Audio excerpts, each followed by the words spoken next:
빨리빨리 다 이해한다고 그냥 끄떡끄떡 해야 상대방에게 공감을 잘해주는 사람이 될 수 있을 거라고 착각하는 사람들이 많아요. 너 다 이해한다. 갑자기 뽀락 화를 내면서 이렇게 얘기합니다.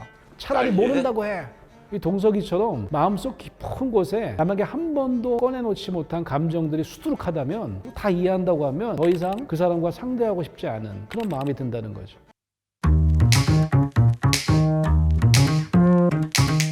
안녕하세요. 연세대학교 연합신의학대학원 권수영 교수입니다. 전문가들은 신체 건강이나 정신 건강에 악영향을 미치는 스트레스, 이 스트레스 해소의 가장 좋은 방법은 오럴 액티비티, 구강 행동이라고 하거든요. 복식 호흡, 유산소 운동. 근데 이 정신 건강에 도움이 되는 구강 행동은 뭘까요? 마음과 마음이 통하는 대화입니다. 그런데 오히려 이 대화가 정신 건강이나 마음 건강에 도움이 되기는커녕 이 대화 후에 스트레스가 더 늘어나는 그런 대화도 있을 수 있어요. 대화의 상대가 누구냐에 따라 달라지는 것이 바로 대화의 질입니다. 이 불편감을 주는 대화 상대에 대해서 알아보고 그 대처법도 소개해 드리려고 합니다.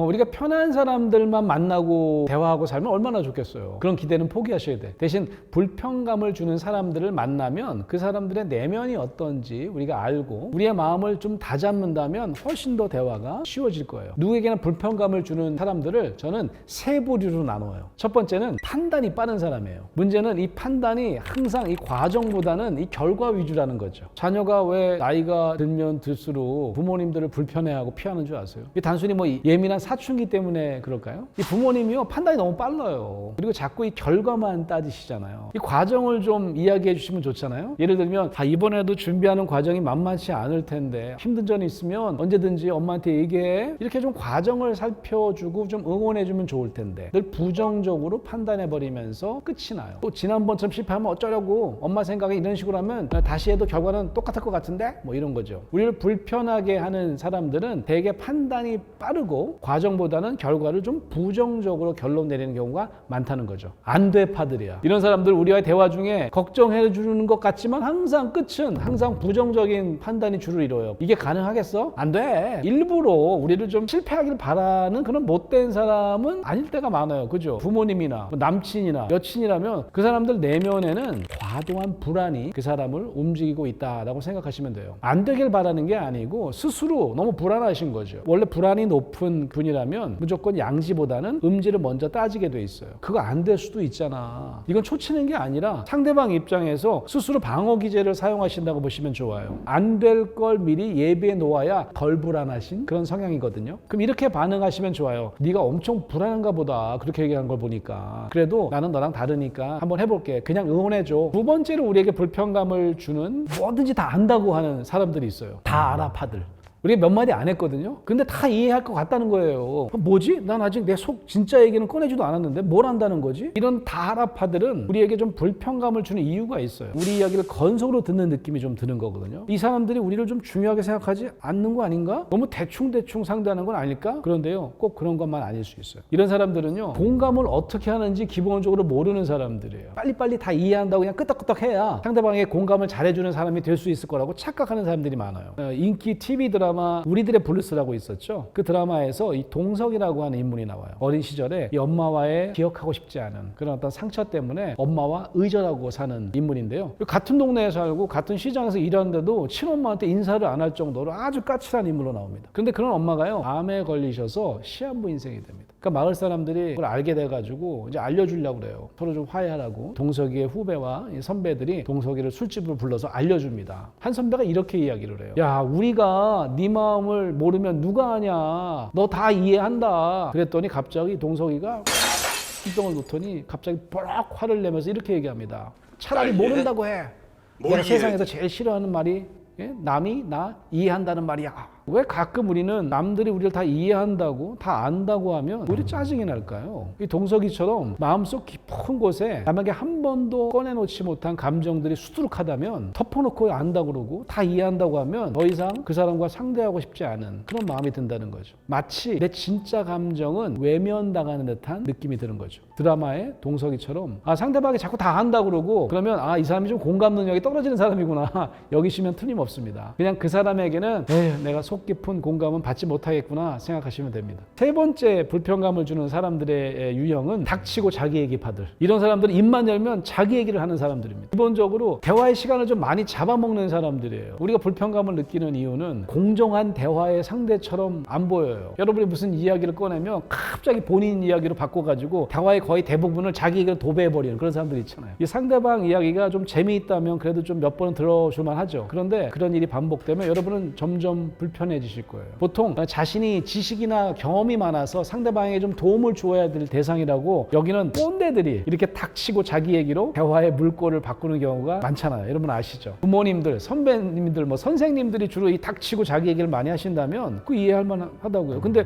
여러분의 친구들은 왜 그러는 걸까요? 내면에 숨어있는 과도한 자기애성이 드러나는 경우가 대부분이에요. 예를 들면 소위 이 자뻑증을 가진 친구들은 자신이 어느 모임이나 어느 대화에서도 자신이 주인공인 거를 확인해야 될 정도로 나르시시스트인 경우가 많습니다. 이런 친구들은 누가 봐도 자기를 대단하게 여기는 것처럼 보여요. 그런데요, 실은 속이 빈 강정 같다 생각하시면 좋아요. 속이 오히려 부실해요. 과거의 가정에서 전혀 주목받지 못했다거나 때로는 좀 막 처절하게 비난당했던 부실한 자기 존재의 상처 때문에 그걸 포장하는 패턴이 생긴 거예요. 그래서 마치 친구들에게 대단하게 보여지기 위해서 마치 풍선을 불듯이 자신의 겉모습을 확장하고 있는 중이다 이렇게 보시면 돼요.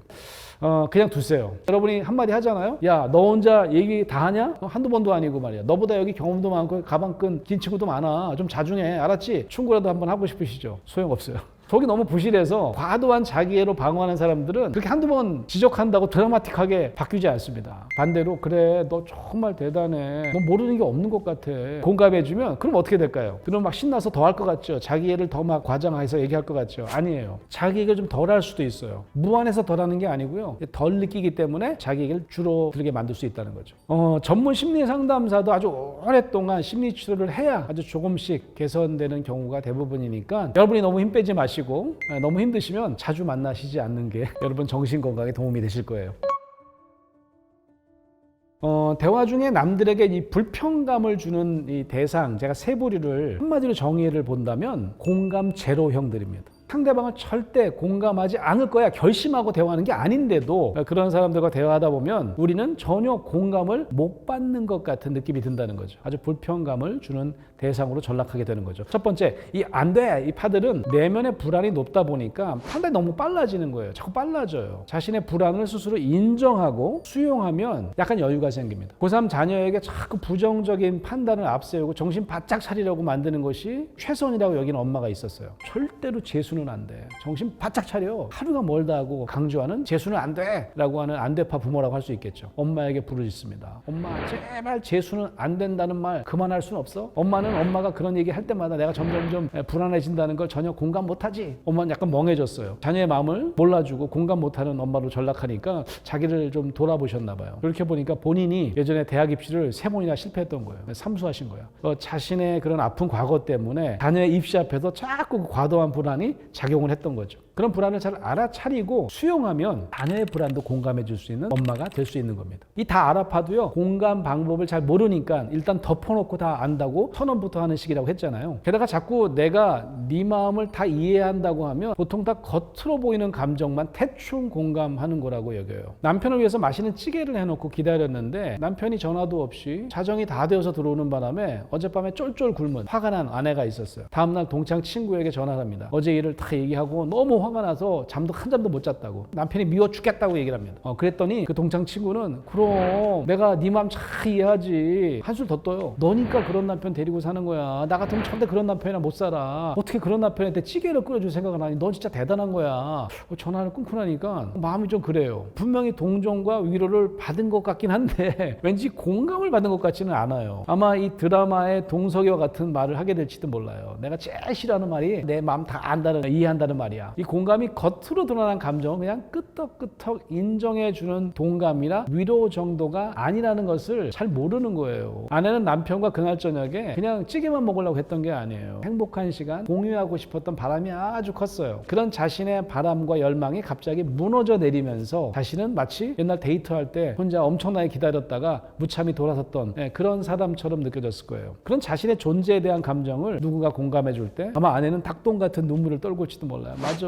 내가 너무너무 속상했고. 진정한 공감은 숨겨져 있는 자신의 존재에 대한 감정을 누군가가 읽어주고 함께 느껴줄 때 완성됩니다. 이건 저절로 되는 일이 아닌 것 같아요. 태어날 때부터 공감 잘하는 사람이 따로 있는 게 아니란 말씀입니다. 같이 여러분도 그 방법을 익히고 꾸준히 연습하시면 겉으로만 느끼고 다 알아, 다 이해해 라고 선수치는 다알아파가 되지 않을 수 있습니다. 이 세 번째 유형인 이 닥치고 자기 얘기 파들도요, 공감 제로형인 건 마찬가지입니다. 이 자신의 상처가 너무 커서 이걸 좀 화려한 포장지로 감추는 게 우선이에요. 대화에 함께 참여하고 있는 남들의 감정이나 이 생각은 전혀 헤아릴 수가 없는 거죠. 옆에서 좀 그만하라고 이야기를 해도 말려도 마치 용수철처럼 튀어나오는 거 여러분 많이 보셨을 거예요. 정신분석가 이 프로이트도 처음 이 정신분석 치료를 주창했을 때 이렇게 병리적인 자기애로 가득 찬 환자는 자기애성 신경증이라고 따로 분류하면서 정신분석 불가 판정을 내린 적도 있어요. 이런 환자는 과도하게 자기 자신에게 빠져 있어서 이 분석가에게 자신의 마음을 이렇게 쏟아내는 이 전이 과정이 불가능하다고 본 거죠. 훗날 현대 정식 분석가들은 자꾸 현실을 직면하게 만들기 위해서 따끔하게 주의를 둔다고 되는 게 아니라는 걸 알게 된 거예요. 냉정하게 증명시키기보다 따뜻하게 공감하고 수용해주는 방법을 택합니다. 과거 전혀 자신의 존재가 존중되고 인정받는 경험을 거의 해보지 않았기 때문에 지금이라도 그런 공감을 받으면 병리적인 자기 방어가 인정하고 받아주는 건강한 자기애로 회복될 수 있다는 원리인 거죠. 물론 엄청난 치료사의 인내가 필요한 긴 치료 과정이 될 수밖에 없습니다. 여러분 주변에 자뻑증 환자들이 있다면 그냥 마음속으로 불쌍히 여기세요. 대한민국에는요, 인성교육진흥법이라고 하는 아주 묘한 법률이 있어요. 학교 폭력이 난무하면서 모든 초중고에 인성교육을 의무화해라 라고 하는 법률입니다. 2015년에 처음 이 법안이 통과됐을 때 언론에서는 이 법이요, 세계 최초의 법이라고 평가하는 기사를 봤어요. 제가 그냥 깜짝 놀랐어요. 아니, 겉으로는 참 좋은 법처럼 보여요. 하지만 그런 법이 생긴 이유를 보면 참 안타까운 일이거든요. 왜냐하면 인성은요, 인간성의 약자예요. 학교를 다니면 당연히 인간다워져야 돼요. 근데 어느 때부터인가 이런 인간성, 이런 인성이 공교육기관에서는 저절로 배워지지 않더라는 거죠. 그러니까 법으로 의무화한 거예요. 이게 창피한 일이죠. 인성을 따로 가르쳐라. 그럼 대체 어느 과목 교사가 가르쳐야 될까요? 보통요, 윤리교사가 가르친 경우가 많았어요. 철학 전공 중에 윤리학을 공부하신 분들이 아리스토텔레스의 윤리학을 가르치면 아이들이 서로 이해하고 배려하고 공감하는 아이들이 될까요? 저는 우리 아이들이 그저 머리로만 공부하고 머리만 좋으면 칭찬받는 그동안의 학교 문화가 인성교육을 따로 가르쳐야만 하는 현재 안타까운 학교 문화를 만들었다고 생각해요. 사실 그 반대여야 했죠. 인간이 인간다워지려면 함적 이성만이 아니라 감성과 공감 능력을 더욱 중요하게 여기고 가르쳐야 하는 곳이 바로 학교여야 되는 것이죠. 왜 우리가 학교에서도 다양한 감정을 이해하고 공감하는 연습이 중요한지 이를 증명하는 좋은 실험이 있습니다. 이 IQ, 지능지수가 거의 동일한 학생들을 모집을 해가지고 실험을 합니다. 두 집단으로 나눠요. 한 집단은 IQ는 비슷하지만 EQ, 정서지능이 높은 아이들로 구성하고, 다른 집단은 IQ는 대동소이하지만 이 EQ가 좀 떨어지는 학생들로 이렇게 구성을 해서 실험을 해요. 지능지수가 비슷하다 보니까 학업 능력도 거의 동일한 집단이라고 보는 거죠. 이들에게 이제 집단별로 동일한 시험 문제를 나눠주고 시험을 치르도록 하는 어떤 실험인데, 이 중간에 또 돌발 변수를 만들어요. 갑자기 막 따르릉 하고 비상벨이 울리기도 합니다. 한마디로 갑자기 감정적 동요를 일으키는 일들을 중간중간에 연이어 일어나도록 연출을 한 거죠. 결국 시험이 끝나고 두 그룹의 시험 성적을 비교해 봤더니 결과는 놀랍게도 정서지능이 높은 집단은 거의 실수를 하지 않고 평소 실력대로 시험 성적이 나온 반면에 정서지능이 낮은 집단은 이 시험 성적이 형편없이 떨어지더라는 겁니다. 이유가 뭘까요? 정서지능이 높다는 의미는 갑자기 막 놀라고 두려움을 느껴도 짧은 시간 내에 대처할 수 있고 조절할 수 있는 능력을 가지고 있다는 의미입니다. 공감을 많이 받아본 친구들이기 때문에 그래요. 하지만 정서지능이 낮은 학생들은 어떤 부정적인 감정, 즉 두려움에 휘말리면 온통 그 감정과 씨름을 합니다. 그 감정에 대처하는 에너지를 사용하느라 이성의 활동이 저하되는 결과를 낳게 되는 거죠. 그러니까 우리가 공부를 하든지 아니면 무슨 일을 하든지 우리의 이성과 감성을 골고루 사용해야 우리가 가진 능력과 효능감을 최대한으로 발휘하면서 살 수 있을 것이다. 이렇게 말씀드릴 수 있을 것 같아요.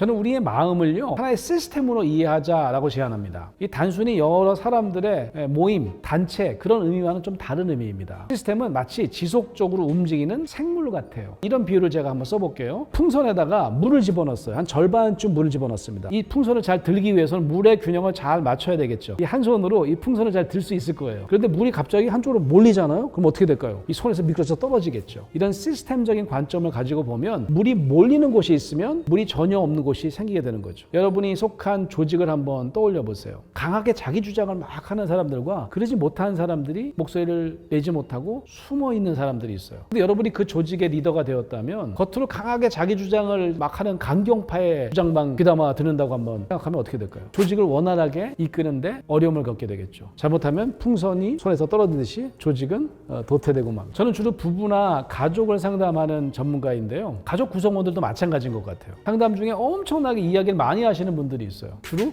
부모님들입니다. 근데 아이들은요 아무 소리 안 하고 가만 앉아 있기만 하는 경우가 대부분이에요. 여러분이 상담 전문가라면 누구의 이야기를 더 듣고자 하시겠어요? 우리의 감정 세계도 마찬가지예요. 겉으로 아주 강하게 표출되는 감정, 즉 분노 감정이나 뭐 불안 감정이나 미움이라든지 이런 감정이 우리 감정의 모든 것이라고 생각하면 절대로 안 돼요. 숨어 있는 감정이 있습니다. 우리는 보통 분노 감정이 막 생기면 우리 안에 온통 분노 감정으로 꽉 차 있다고 느끼잖아요. 근데 이 강경파 감정 뒤에 숨어서 조용히 자기 목소리를 내지 못하는 온건파 감정이 있다는 걸 아셔야 돼요. 그 감정을 알아차리고 인정해 주는 것이 정말 중요합니다. 그래서 저는 우리의 온건파 감정들의 존재와 기능을 충분히 드러내는 것이 우리 마음속에 행복을 이루는데 가장 중요한 일이라고 생각합니다. 가족 상담에서 이 강경파에 해당하는 사람들이 주로 불안이 심한 사람들입니다. 그래서 이제 상담 신청도 주로 그런 사람들이에요. 그래서 이제 상담 신청을 한 이 강경파 가족 구성원이 아마 그 가족의 엄마라고 한번 가정해 보죠. 나머지 가족 구성원들은 이 불안이 심한 이 엄마로 인해서 상담실에 거의 끌려 들어와요. 상담사가 돌아가면서 좀 물어보잖아요. 이제 가족 구성원들의 마음을 살피려고 하면 각자에게 질문을 할 수 있잖아요. 상담 중에도 이 불안한 이 엄마는 그냥 가만히 있지 못해요. 남편이 말을 잘못하면 이 답답한 남편의 성도 제가 대신 얘기할게요. 아이들이 또 얘기를 하려고 하면 잘 못하면 뭐 기가 죽어 있으면 아이들은 자기 말 못하니까 내가 제일 잘하니까 제가 대답할게요. 대신 말하려고 그럽니다. 엄마가 그렇게 과도하게 행동하는 데는 나름 이유가 있기 때문이에요. 지나치게 불안하기 때문이죠. 그래서 숙련된 상담사는 그런 엄마의 불안을 먼저 충분히 공감합니다. 이 불안 수준이 조금 떨어져야 엄마도 가정 안에서 과도한 기능을 조금씩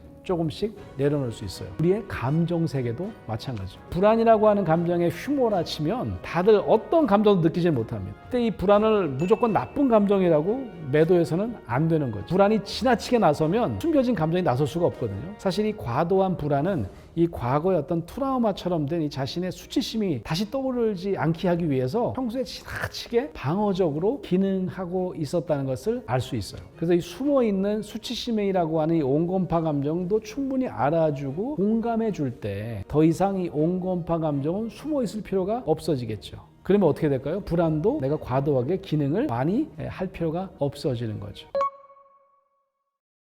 여러분 감정 노동이란 말 아시죠? 이 단어가 우리 사회에 등장한 것은 여객기 승무원이나 콜센터 직원과 같은 서비스 노동자들이 분노를 표출하고 막 막말하면서 갑질하는 이 고객들에게 자신의 감정을 전혀 제대로 드러내지 못하면서 피해를 입고 나서 등장한 용어입니다. 이런 갑질은 꼭 감정 노동자들에게만 일어나는 일이 아닌 것 같습니다. 저와 여러분도 사회적 지위로 인해서 부당한 갑질을 경험해도 아무런 대응을 하지 못했던 그런 경험들을 가지고 계실 거예요. 여러분이 이 강경파 감정의 대표 주작격인 분노를 전혀 느끼지 못하는 것도 아닌데도 그런 상황에서는 아무런 감정 표현을 못합니다. 이 갑질을 경험했을 때 당연하게 일어날 수밖에 없는 그런 어떤 강경파 감정을 꾹꾹 억누르는 것도 절대로 바람직하지가 않아요. 사실 가장 중요한 것은 숨겨진 자신의 어떤 온건파 감정도 살피는 일이에요. 콜센터 직원분이요 감정 노적에 막 시달리다가 결국 내가 너무 바보 같아, 내가 뭐 하는 거야 도대체, 퇴사를 해요. 혼자 막 우울감에 깊이 빠져서 헤매다가 결국 찾는 곳이 있어요. 정신건강의학병원이에요. 이 갑질한 고객에 대한 분노 감정만이 아니에요. 자신이 바보처럼 느껴지는 모멸감, 수치심 그런 느낌이죠. 내가 좀 일찍부터 자신의 바람이나 욕구가 이게 충족되지 못했을 때 내가 느끼는 느낌을 내가 미리 좀 알았으면 좋았을 텐데, 그죠? 어떤 욕구가 있는지 그 바람을 알아차리는 게 굉장히 중요할 뿐만 아니라 자신의 그 욕구나 바람이 무너져서 생기는 그 감정을 상대방에게 전달해야만 나중에 숨겨진 온건파 감정으로 인해서 극단적인 어려움을 겪지 않을 수 있습니다.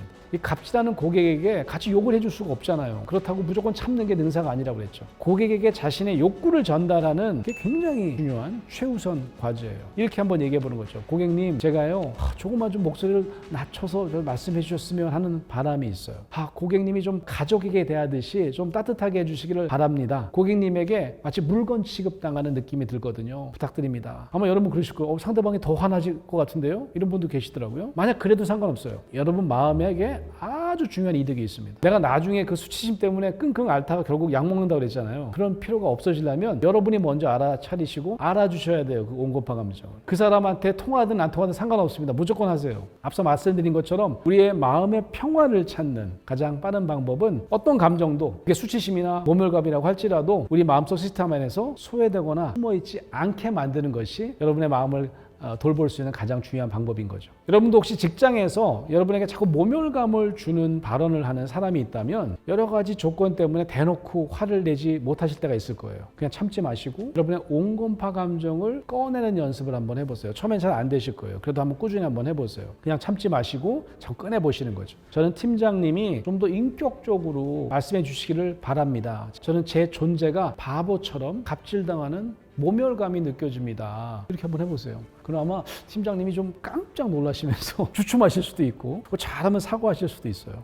이게 여러분을 위해서 하는 거라고 그랬잖아요. 여러분의 마음의 구석에 수치심을 몰아넣지 않기 위해서 하는 거라고 그랬잖아요. 이 연습만으로도 여러분 마음을 여러분이 스스로 안전하게 평화롭게 지키는데 아주 큰 도움이 되실 거니까 한번 꼭 꾸준히 한번 실천해 보시기 바랍니다.